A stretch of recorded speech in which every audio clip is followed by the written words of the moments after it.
Info 243 au cœur de l'actualité.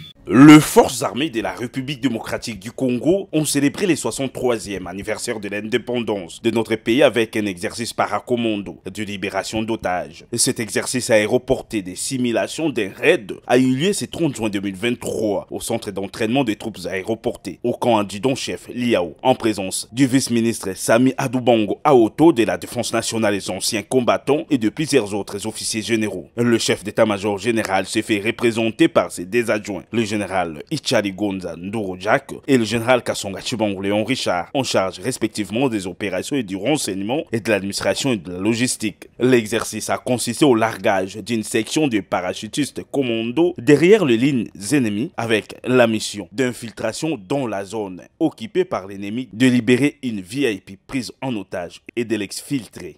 Des précisions de l'exercice avec le colonel diplômé d'état-major Essiko Monga et Boubou, directeur de l'exercice. On va faire la simulation d'une opération de raid. Un sénateur qui a eu l'initiative d'aller conscientiser ses frères Codeco. Il a eu l'autorisation du gouvernement pour descendre sur les lieux. Arrivés sur place, ils se sont décidés de le prendre en otage pour échanger avec leurs frères qui sont arrêtés ici à la prison centrale de Makala. Alors le gouvernement a donné l'ordre au chef d'état-major général pour que ces sénateurs soient récupérés de force. Alors le chef d'état-major général à son tour m'a confié de préparer les gens pour exécuter cette mission. Au nom du commandant suprême des FARDC et en celui du vice-premier ministre, ministre de la Défense nationale, le vice-ministre Adoubango a félicité les paracommandos pour l'exécution correcte de l'exercice. Ça fait 30 ans. Et bino bozo kita ngai pe nazi émotion pamba te boka elingi kozwa alire na ye ya kala lelo oyo likambo ya koloba eza lisusu te nakanisi de moment l'autre bato bakotala eloko oyo les largages de parachutistes commando une trentaine d'années après a attiré une foule immense autour de la zone, des sauts pratiquement envahis, une façon pour les Kinois et leur armée de célébrer les retours en force des troupes aéroportées, un des facteurs clés de la montée en puissance de FARDC tel que prôné par les commandants suprêmes. Félix-Antoine Tshisekedi Tshilombo. Congolaises, Congolais, chers compatriotes, la date historique du 30 juin 1960, profondément ancrée dans nos cœurs, marque l'accession de notre pays, la République démocratique du Congo, à la souveraineté nationale et internationale. Aujourd'hui, encore 63 ans plus tard, nous célébrons avec grande fierté cet événement, non seulement pour honorer la lutte de notre liberté et de notre indépendance, menée avec courage et détermination par les pères fondateurs de notre nation, mais aussi et surtout pour réitérer notre attachement à ce bien précieux qu'ils nous ont légué et que nous avons à notre tour le devoir de transmettre comme tel aux générations futures, et ce, en dépit de toutes les adversités d'où qu'elles viennent. En effet, dès le lendemain de son accession à la souveraineté nationale et internationale, notre peuple a dû surmonter plusieurs décennies de violences entretenues et voulues, démontrant ainsi sa capacité collective à demeurer résilient en tant que nation. Ceci pour dire que l'indépendance est irrévocablement une valeur fondamentale de notre nation. Elle nous garantit la capacité à façonner notre propre destinée. Elle est une quête incessante de liberté, de dignité, de justice et de souveraineté. Elle constitue le socle de notre identité nationale, notre cohésion sociale, car elle nous permet de mettre en valeur notre culture, notre histoire et nos aspirations profondes. Il est vrai que cette année, la célébration de notre indépendance est teintée de tristesse, car notre intégrité territoriale est menacée par une force d'occupation étrangère. Certains de nos compatriotes en ce moment précis à l'Est ne peuvent pas jouir de cette liberté que nous célébrons parce que victimes de l'oppression des agresseurs. je tiens à leur exprimer toute notre compassion et à les assurer de notre détermination à œuvrer sans relâche pour leur libération certaine. C'est la raison pour laquelle nous ne cesserons de rendre un hommage mérité à nos pères de l'indépendance, dont la vision lumineuse et la lutte nous ont permis de devenir et de rester, depuis 63 ans, un peuple libre, en dépit de toutes ces adversités. Mes chers compatriotes, au défi permanent de la préservation de la liberté chèrement acquise, nous devons inlassablement associer celui de la poursuite de la noble et grandiose œuvre qu'est la bataille pour le développement économique et social de notre pays, de manière à mériter ainsi le rêve et les sacrifices consentis par nos pères de l'indépendance. C'est seulement à cette condition que les générations futures pourront à leur tour être fiers de l'héritage que nous leur aurons légué. Cependant, laissez-moi vous dire que j'ai pleinement conscience de votre perplexité au regard de la baisse du pouvoir d'achat, surtout celui des plus démunis, dont les conséquences, bien que prévisibles sur le panier de la ménagère, se veulent pour certains difficilement surmontables.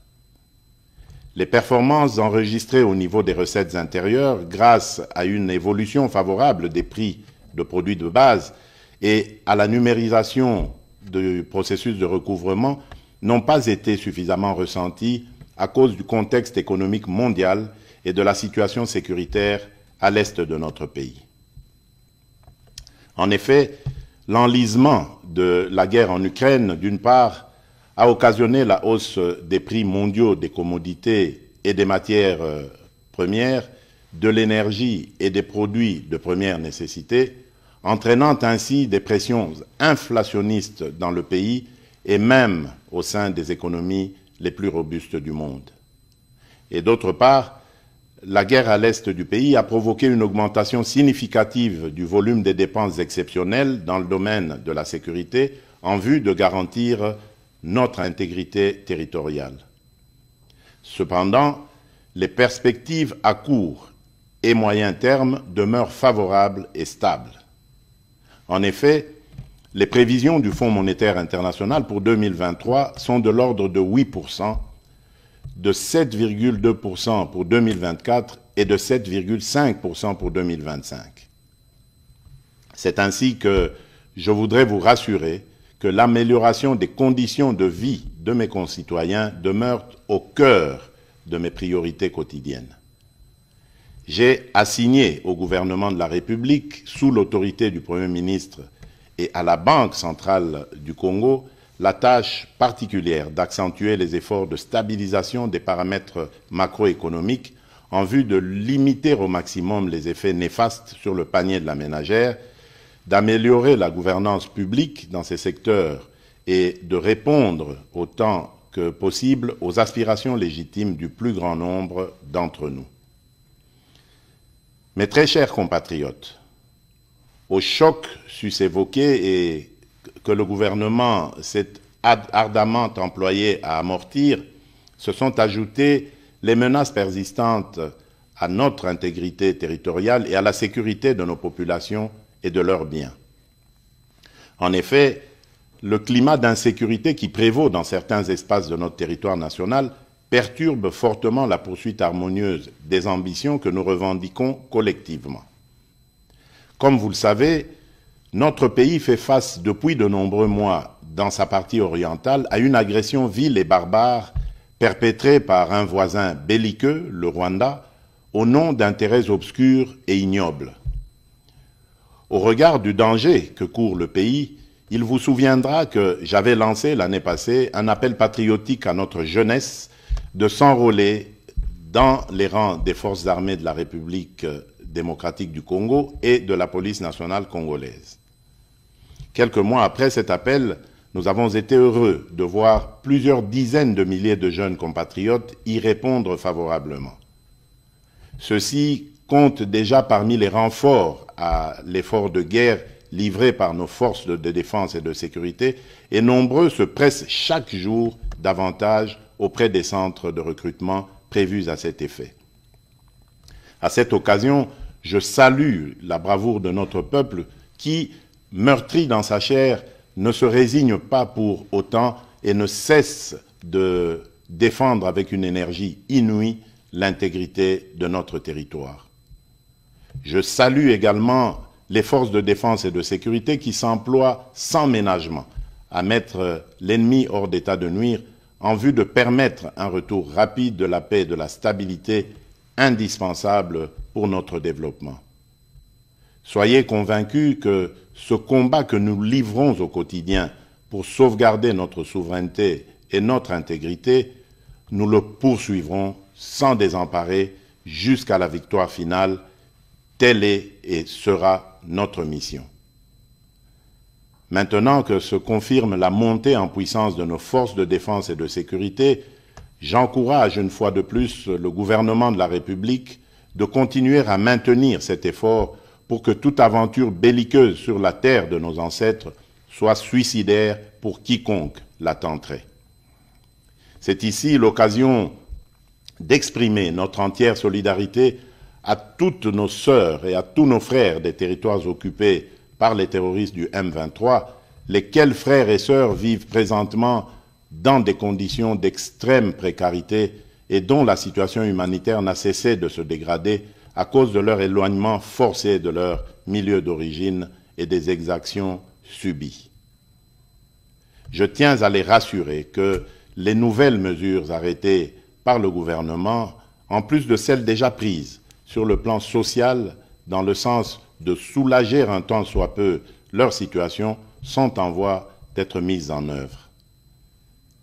Mes très chers compatriotes, cette célébration de l'accession à la souveraineté nationale et internationale vient aussi interpeller, en cette année 2023, notre devenir comme nation et la perception de notre construction du vivre ensemble et de la cohésion nationale.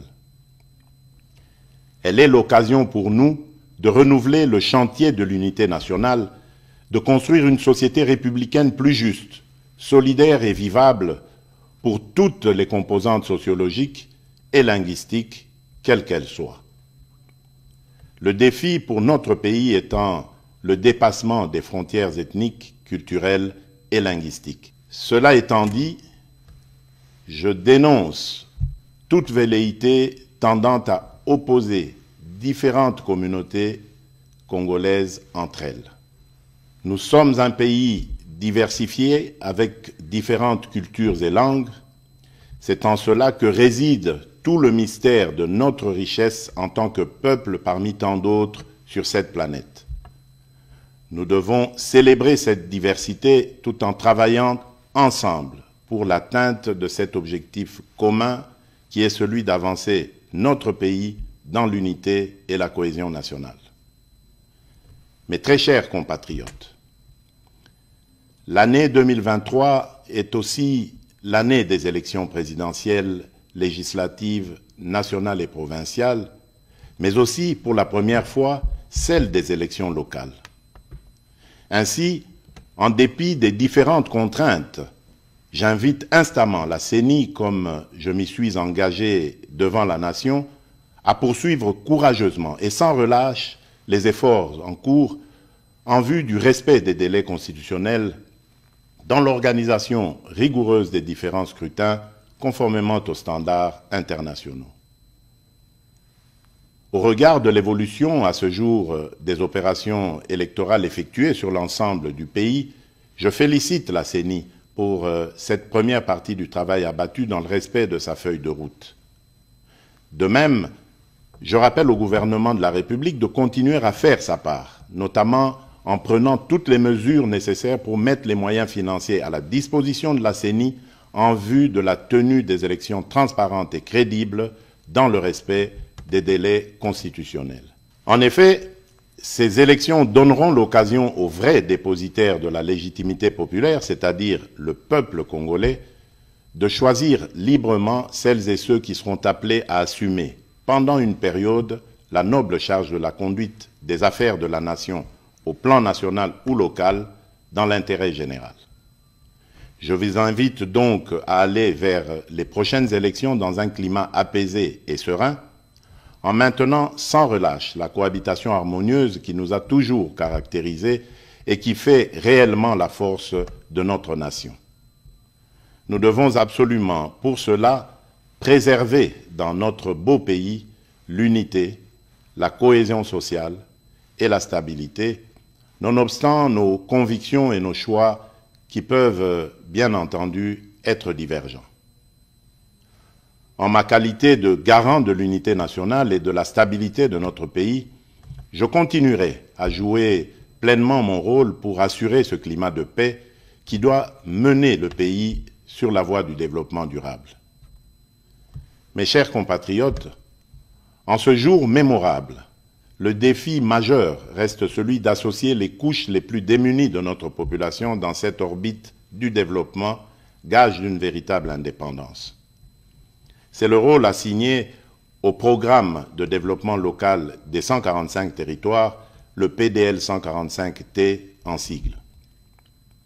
Ce programme, destiné à promouvoir l'émergence des économies des territoires et à améliorer les conditions et cadres de vie des populations rurales à travers des investissements publics massifs, permettra non seulement de réduire rapidement la pauvreté et les inégalités spatiales dans notre pays dans le moyen terme, mais également favorisera une convergence rapide des revenus et des conditions de vie entre les populations rurales et celles des milieux urbains. Je me réjouis de vous informer que les 3 agences d'exécution, chacune en ce qui la concerne, ont prévu de commencer à livrer les infrastructures socio-économiques de développement à la base, que sont les centres de santé, les écoles primaires et les bâtiments administratifs dès le courant du mois de juillet prochain. Mes très chers compatriotes, l'indépendance est un droit inaliénable que chaque nation doit défendre avec force et détermination, car c'est ce qui nous permet de protéger nos intérêts et notre avenir.